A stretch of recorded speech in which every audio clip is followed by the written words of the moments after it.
Hi dear friends, എല്ലാവർക്കും പുതിയൊരു വീഡിയോയിലേക്ക് സ്വാഗതം. നമ്മൾ ഒരുപാട് സുഹൃത്തുക്കൾ ഡൗട്ടുകളുണ്ട്. അതിൽ കമന്റ് ബോക്സിലൊക്കെ പിന്നെ പെയിന്റിംഗ്, ചിപ്പിംഗ് അങ്ങനെയുള്ള വർക്ക് വരുന്നത്. നെക്സ്റ്റ് വരുന്ന ഡിപ്പാർട്ട്മെന്റ് ആണ് electro technical officer department. Electrical base ആയിട്ടുള്ള ഡിപ്പാർട്ട്മെന്റ് ആണ് ഇലക്ട്രോ ടെക്നിക്കൽ ഓഫീസർ ഡിപ്പാർട്ട്മെന്റ്. പിന്നെ വരുന്നത് റെഫ്രിജറേഷൻ എഞ്ചിനീയറിംഗ് ഡിപ്പാർട്ട്മെന്റ്. ഷിപ്പിലെ പ്രൊവിഷൻ ഏരിയ ആൻഡ് ഷിപ്പിലെ എൻറ്റയർ കൂളിംഗ് സിസ്റ്റം കൺട്രോൾ ചെയ്യുന്നത് റെഫ്രിജറേഷൻ ഡിപ്പാർട്ട്മെന്റ് ആണ്. ഇനി വരുന്നത് എഞ്ചിൻ സൈഡ്. ഇനി വരുന്നത് mechanical engineering department. Engine base ആയിട്ടുള്ള മെക്കാനിക്കൽ ജോബുകളെല്ലാം നോക്കുന്നത് എഞ്ചിനീയറിംഗ് ഡിപ്പാർട്ട്മെന്റ് ആണ്. അത് മെക്കാനിക്കൽ എഞ്ചിനീയറിംഗ് ഡിപ്പാർട്ട്മെന്റ് ആണ് ആ സെക്ഷൻ വരുന്നത്. സോ ഇതൊക്കെയാണ് എഞ്ചിനീയറിംഗ് സൈഡ് വരുന്നത്. പല ഡിപ്പാർട്ട്മെന്റിലും പല രീതിക്കായിരിക്കും പൊസിഷനുകൾ മാറ്റം വരുന്നത്. ഇനി ഇതിന്റെ താഴെ വരുന്നതാണ് OS വൈപ്പർ. താഴെ ചിപ്പിങ്ങും പെയിന്റിംഗ് ഒക്കെ ചെയ്യുന്നത് ആ ഡിപ്പാർട്ട്മെന്റിലേക്കായിരിക്കും വരുന്നത്. ഇത് mechanical engineering department lower side പൊസിഷനിലാണ് ഇതൊക്കെ വരുന്നത്. മോട്ടർമാൻ, GP, പിന്നെ ഓണറി സീമാൻ, ഇതൊക്കെ വരുന്നത് അതിന്റെ താഴത്തുള്ള പൊസിഷനാണ്. സോ അതാണ് എഞ്ചിൻ സൈഡ് ഡിപ്പാർട്ട്മെന്റിലെ ഡിഫറൻസുകൾ. ഇനി വരുന്ന ഡെക്ക് സൈഡ്. ഡെക്ക് സൈഡിലേക്ക് വരുന്നത് ബോസൺ ഡിപ്പാർട്ട്മെന്റ്. ബോസൺ ഡിപ്പാർട്ട്മെന്റ് ഷിപ്പിൽ ഡെക്ക് സൈഡ് പെയിന്റിങ്, ചിപ്പിങ് അതൊക്കെ ചെയ്യുന്നത് ബോസൺ ഡിപ്പാർട്ട്മെന്റിലെ ആൾക്കാരാണ്. AB ആയിട്ടാണെങ്കിലും വാച്ച് കീപ്പിംഗ് എല്ലാം നോക്കുന്നത് AB ആണ്. അതായത് ഡെക്ക് സൈഡ്, ബ്രിഡ്ജ് സൈഡിലെ വാച്ച് കീപ്പിംഗ് ഡ്യൂട്ടിയാണ് അവർ മെയിൻ ആയിട്ടും നോക്കുന്നത്. സോ ഇതാണ് ഡെക്ക് സൈഡിലെ ഡിപ്പാർട്ട്മെന്റ്. ഇനി വരികയാണെങ്കിൽ നമുക്ക് നെക്സ്റ്റ് വരുന്ന ഡിപ്പാർട്ട്മെന്റ് എന്റർടൈൻമെന്റ് ഡിപ്പാർട്ട്മെന്റ്. എന്റർടൈൻമെന്റ് ഡിപ്പാർട്ട്മെന്റിൽ തന്നെ സ്റ്റേജ് സ്റ്റാഫ്, പിന്നെ അവിടെ എന്റർടൈൻമെന്റ് പരമായിട്ടുള്ള കാര്യങ്ങളൊക്കെ നോക്കുന്നത് എന്റർടൈൻമെന്റ് സെക്ഷൻ ആണ്. ഇനി അടുത്ത് വരുന്നത് ഗസ്റ്റ് സർവീസ്.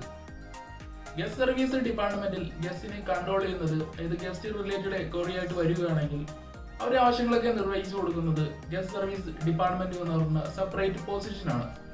ഇനി വരുന്നത് മെഡിക്കൽ സൈഡ്. മെഡിക്കൽ സൈഡ് ആണെങ്കിൽ തന്നെ ഡോക്ടർ, നേഴ്സ് അങ്ങനെ അവൈലബിൾ ആയിട്ടുള്ള സെപ്പറേറ്റ് ഡിപ്പാർട്ട്മെന്റ് തന്നെ ക്രൂസ് ഷിപ്പിൽ ഉണ്ട്. ഇനി അടുത്ത വരുന്ന ഡിപ്പാർട്ട്മെന്റ് ആണ് ഗാലി ഡിപ്പാർട്ട്മെന്റ്. ഗാലി ഡിപ്പാർട്ട്മെന്റിൽ തന്നെ ഗാലി സ്റ്റിവാർഡ് വരുന്നുണ്ട്, ഷെഫ് വരുന്നുണ്ട്, കുക്ക്, പിന്നെ നെക്സ്റ്റ് വരുന്നത് വെയിറ്റർ, അതുമായിട്ടുള്ള ഹോട്ടൽ ഡിപ്പാർട്ട്മെന്റ് അത് സെപ്പറേറ്റ് ആണ്. സോ ഇതാണ് ഹോട്ടൽ ഡിപ്പാർട്ട്മെന്റ്. ഇനി വരുന്നത് നെക്സ്റ്റ് വരുന്നത് ഷോപ്പ് ഡിപ്പാർട്ട്മെന്റ്. അതായത് സാധനങ്ങളൊക്കെ സെല് ചെയ്യുന്ന ഡിപ്പാർട്ട്മെന്റ് ഉണ്ട്, ഷോപ്പ് കീപ്പർ എന്ന് പറയും ആ ഡിപ്പാർട്ട്മെന്റിൽ. അത് തേർഡ് പാർട്ടി ആയിട്ടായിരിക്കും പല കമ്പനികളും അവർ പ്രൊവൈഡ് ചെയ്യുന്നത്. ഇത് പുറത്തു നിന്നും കോൺട്രാക്ട് ബേസിലായിരിക്കും ആ ക്രൂസ് ഷിപ്പിൽ നമുക്ക് വന്നിട്ട് നമ്മുടെ പ്രോഡക്റ്റ്, ഈവൻ വാച്ച് ആയിട്ടാണെങ്കിലും പെർഫ്യൂം ആയിട്ടാണ് സെല് ചെയ്യാനായിട്ട് ഒരു സെപ്പറേറ്റ് ഡിപ്പാർട്ട്മെന്റ് തന്നെ ഓൺ ബോർഡ് അവൈലബിൾ ആണ്. സോ അത് സെപ്പറേറ്റ് ഡിപ്പാർട്ട്മെന്റ്. ഇനി അടുത്ത ഡിപ്പാർട്ട്മെന്റ് ആണ് സ്പാ ഡിപ്പാർട്ട്മെന്റ്. സ്പാ ഡിപ്പാർട്ട്മെന്റിൽ വരുന്നത് ജിം ട്രെയിനർ വരുന്നുണ്ട്, സ്പായിലെ സ്പാ തെറാപ്പിസ്റ്റ് വരുന്നുണ്ട്, അക്യുപഞ്ചർ, അങ്ങനെ ഒരുപാട് ഡിപ്പാർട്ട്മെന്റ് അവിടെയും വരുന്നുണ്ട്. സോ ഇതൊക്കെയാണ് ക്രൂസ് ഷിപ്പിലെ സെപ്പറേറ്റ് ഡിപ്പാർട്ട്മെന്റുകൾ. സോ നിങ്ങൾക്ക് ഏത് പൊസിഷനിലേക്കാണ് അപ്ലൈ ചെയ്യേണ്ടതെന്ന് നിങ്ങൾ തന്നെ വ്യക്തമായിട്ട് ചെക്ക് ചെയ്യേണ്ടതാണ്. അതായത് നിങ്ങളുടെ എക്സ്പീരിയൻസും നിങ്ങളുടെ പ്രൊഫൈലുമായി സൂട്ട് ചെയ്യുന്ന ഏതാണോ അത് നിങ്ങൾ അപ്ലൈ ചെയ്യുക. എന്നാൽ മാത്രമാണ് നിങ്ങൾക്ക് ഓൺ ബോർഡ് ജോലി ലഭിക്കാനുള്ള ചാൻസ് വളരെ കൂടുതലായിരിക്കും. പിന്നെ വേറൊരു ഓപ്ഷൻ എന്ന് വെച്ച് കഴിഞ്ഞാൽ ഓൺ ബോർഡ് എത്തിക്കഴിഞ്ഞ് കഴിഞ്ഞാൽ നിങ്ങൾക്ക് 3 അല്ലെങ്കിൽ 4 months ഒരു അപ്രൈസൽ പീരീഡ് ഉണ്ട്. സോ ആ പീരീഡ് കംപ്ലീറ്റ് ചെയ്യുകയാണെങ്കിൽ നിങ്ങൾക്ക് ഏത് ഡിപ്പാർട്ട്മെന്റിലേക്ക് വേണമെങ്കിലും നിങ്ങൾക്ക് ക്രോസ് ട്രെയിനിങ് എന്ന് പറഞ്ഞ ഓപ്ഷൻ ഉണ്ട്. അത് ചെയ്യുകയാണെങ്കിൽ നിങ്ങൾക്ക് അടുത്ത ഡിപ്പാർട്ട്മെന്റിലേക്ക് ചേഞ്ച് ചെയ്യാനുള്ള ഓപ്ഷനും കൂടി ഓൺ ബോർഡ് അവൈലബിൾ ആണ്. സോ ഇതൊക്കെയാണ് മെയിൻ ആയിട്ട് വരുന്ന കാര്യങ്ങൾ. സോ ഒരുപാട് സുഹൃത്തുക്കൾ ഓൺ ബോർഡ് വരുന്നുണ്ട്. ലോവർ റാങ്കിലായിരിക്കും ആദ്യം വരെ ഹയർ ചെയ്യുന്നത്. പിന്നെ നിങ്ങൾക്ക് ആ ഡിപ്പാർട്ട്മെന്റ് ഇഷ്ടപ്പെട്ടില്ല, നിങ്ങൾക്ക് വേറെ ഡിപ്പാർട്ട്മെന്റിലേക്ക് ചേഞ്ച് ചെയ്യണം. അങ്ങനെ വരുന്ന സമയത്ത് നിങ്ങൾക്ക് അടുത്ത ഡിപ്പാർട്ട്മെന്റിലേക്ക് മൂവ് ചെയ്യാനുള്ള ഓപ്ഷനും ഓൺ ബോർഡ് പ്രൊവൈഡ് ചെയ്യുന്നുണ്ട്. എല്ലാ സുഹൃത്തുക്കൾക്കും പറഞ്ഞ കാര്യങ്ങളൊക്കെ ക്ലിയർ ആയിട്ട് മനസ്സിലായിട്ടുണ്ടെന്ന് വിചാരിക്കുന്നു. ഇതൊക്കെയാണ് ക്രൂസ് ഷിപ്പിലെ പൊസിഷനുകൾ.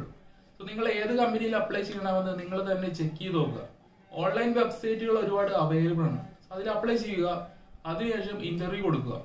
പൈസ കൊടുത്ത് ഒരിക്കലും പോകാൻ വേണ്ടി ശ്രമിക്കരുത്. പൈസ കൊടുത്ത് പോവുകയാണെങ്കിൽ വളരെ ബുദ്ധിമുട്ടായിരിക്കും. നിങ്ങൾ കാശ് മാത്രമായിരിക്കും അവർ നോക്കുന്നത്, നിങ്ങളുടെ സപ്പോർട്ട് ഒന്നും കമ്പനി തരികയില്ല. സോ നമ്മൾ ഡയറക്റ്റ് ഇന്റർവ്യൂ അടിച്ച് പോവുകയാണെങ്കിൽ വളരെ ഈസി ആയിരിക്കും. സോ അതിന്റെ നോളജ് ബേസിലായിരിക്കും നിങ്ങൾക്ക് ജോലി ലഭിക്കുന്നത്. സോ എല്ലാ സുഹൃത്തുക്കൾക്കും പറഞ്ഞ കാര്യങ്ങളെല്ലാം ക്ലിയർ ആയിട്ട് മനസ്സിലായിട്ട് വിചാരിക്കുന്നു. സോ നെക്സ്റ്റ് ടൈം കാര്യത്തിലായിരിക്കും. സീ യു ആർ. Bye by.